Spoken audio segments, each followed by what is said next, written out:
read a fun story this week about a teacher in an elementary school who had all the students in the school write their name on a balloon and blow it up. And they filled up the hallway with all of these balloons. And then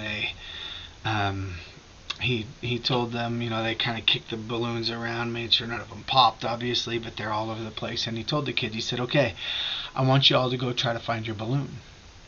And everybody went and looked to try to find their balloon, and they couldn't find it. Obviously, in 10, 15 minutes, nobody had really found their balloon because there were so many balloons to look for. And so the teacher said, okay, stop.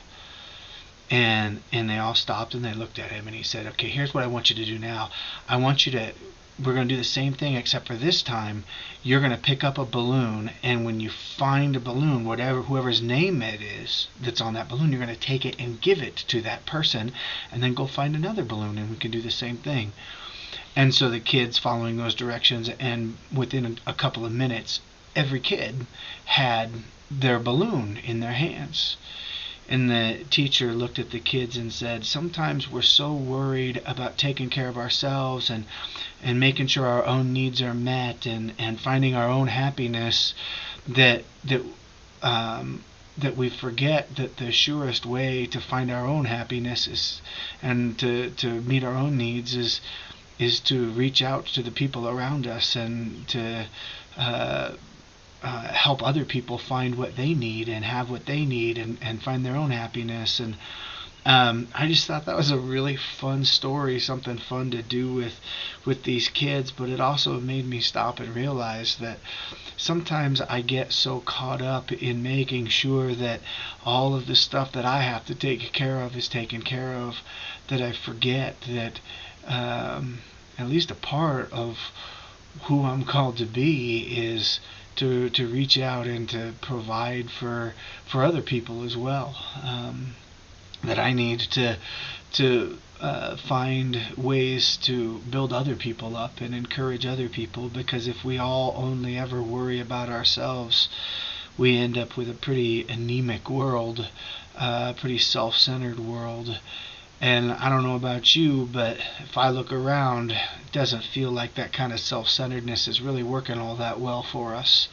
Maybe what we need to do is start to consider how we can help fulfill the dreams of others, trusting that as we do that, as we build that kind of world, as we build that kind of society, we leave room and make it possible for everybody to fulfill their dreams and become the kinds of people that they want to become.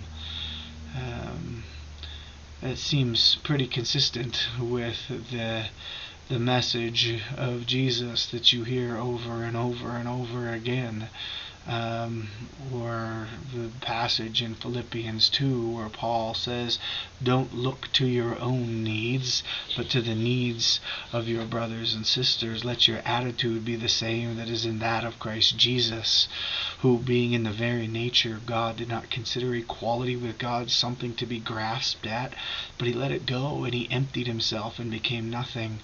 And if that's our model, that's our model. So how do we live that out? That's the question that we got to ask ourselves every single day. How do we live that out?